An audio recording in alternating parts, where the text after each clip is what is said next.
Kapag dumating na ang oras na tayo nagkaanak, doon na natin maramdaman kung gaano kamahal ng magulang ang kanyang anak. Doon na natin maramdaman kung gaano kamahal, kung gaano nila tayo kamahal. So mahal na mahal tayo ng ating mga magulang. Ayaw nilang mapahamak tayo, kaya paulit-ulit ang kanilang mga sermon. Wala ang kapaguran. Paulit-ulit na lang. Minsan magsawa ka na lang sa pakikinig. Walang sawa na tinuturuan tayo. Sapagkat gusto nila, paglaki natin, ay magiging mabuti tayong mga tao. Kaya't sumunod tayo sa ating mga magulang. Huwag nating hintayin na mamatay pa sila, tapos doon na tayo hihingi ng tawad, iiyak-iyak sa kanilang mga harapan. Wala na pong silbi ang lahat. Patay na sila. Ano pang silbi? Kahit ano pang regalo, kahit ano pang dasal ang gawin mo doon, kahit ano pang kabaong ang gawin mo doon, kahit puno pa ng ginto yan, wala na pong silbi. Hindi na nila maramdaman ang iyong pagmamahal. Napakarami sa mga tao, ang namatay ang kanilang mga magulang, doon pa lang sila sa pupunta, hihingi ng kapatawaran. Pero ilang taon, lumuwag ang kanilang buhay, kahit tawagan man lang kanilang mga magulang, kahit bisitahin man lang, hindi nila ito mamagawa. Ang daming taong gumawa nito, na kung saan namatay ang kanilang mga magulang, doon grabe ang iyak, nay patawarin mo ko, ganyan, tay patawarin mo ko. Subhanallah, sayang po. Sa pananampalatayang Islam, obligado sa isang anak, na kung malapit man lang ang kanyang magulang, araw-araw kanya itong bisitahin. Kung hindi niya kaya, halimbawa medyo malayong lugar, kahit isang bisis na lang sa isang linggo, kinakailangang bisitahin ngayon. Dalhin ang mga anak, dalhin ang asawa, okay? At nang sa ganun ay makita tayo ng ating mga magulang at isa yun sa napakasaya. Walang kapalit. Kahit ano pang dalhin mo yung magulang, na anumang bagay na napakaganda, hindi mo makita ang saya sa kanyang mukha. Pero subukan mo bisitahin, dalhin mo yung mga apo, lalo na pinakapaborito nilang apo, makita mo sa kanilang mukha, napakasaya nila. Kung hindi mo magawa, kahit isang buwan, kahit isang taon, kagaya ko malayo ako dito sa Zamboanga, so taon-taon na lang ako nagbabakasyon kung kaya, para mabisita ko aking mga magulang sa Iloilo. Ganun po.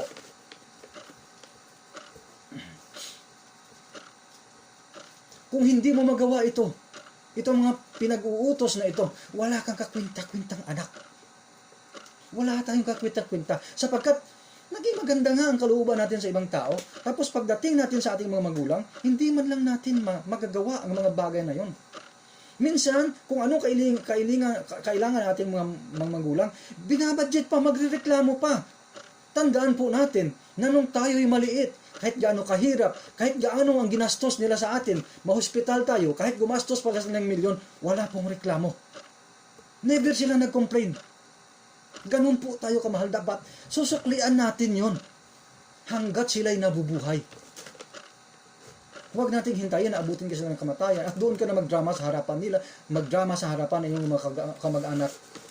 Loko-loko ang kalabasan natin kapag ganun. Subhanallah. Kung ano ang pinapayo ang ating mga magulang, sundin po natin. Kung sinasabi nila, huwag kang maging adik, yun ay para sa ating kabutihan. Kung sinabi niya, huwag kang magnanakaw, huwag kang magdaya, huwag kang maging bading, huwag kang maging bakla, sundin po natin yon. Sapagkat ayaw nila na mapahamak tayo. Ganun nila tayo kamahal. Kung yung teacher mo pa ulit-ulit kang tinuturuan, yung mga magulang natin, mas lalo na. Dahil walang kapatay ang pagmamahal ng magulang, yung asawa mo, madali palitan yan. Kahit sino pa yung karelasyon mo na yan, madali palitan. Pero ang mga magulang, kahit anong gawin mo, hindi sila mapapalitan. Ang kanilang pagmamahal sa atin ay hindi kailangan ng kondisyon. Kahit hindi natin sila suklian, patuloy nila tayong minamahal. Kaya kung pwede, suklian po natin ng lahat na napakabuting bagay na makakaya natin bago sila abutin ng kamatayan.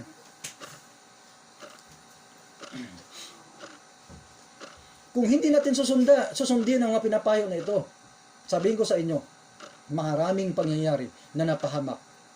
Sapagkat, minsan, sa sobrang galit ng mga magulang, naubusan ng pasensya, sasabihin niya, mabuti pang namatay ang aking anak. Sa pananampalatayang Islam, kapag ang magulang nang nagalit, at kung ano ang kanyang sinabi, kung ano ang kanyang pinalangin, wala pong harang ito sa pamagitan niya at saka sa pamagitan ng kanyang lumikha. Ganon din ang panalangin ng mga naapi.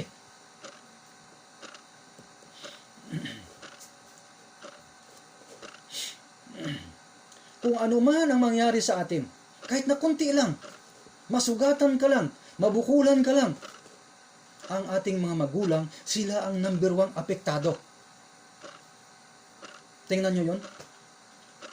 Buhay nilang nakataya, lalong-lalo nang isinilang tayo ng ating mga magulang.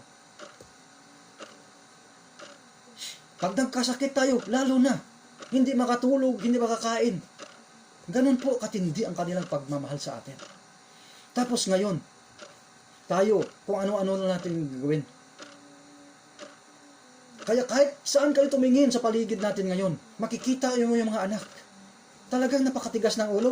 Walang, kung titingnan, walang kakwinta-kwintang anak. Isa na ako doon, nung hindi pa ako Muslim. Ngunit kung ako ay nag-Muslim na nakita ko kung gaano kakaganda ang turo ng Islam.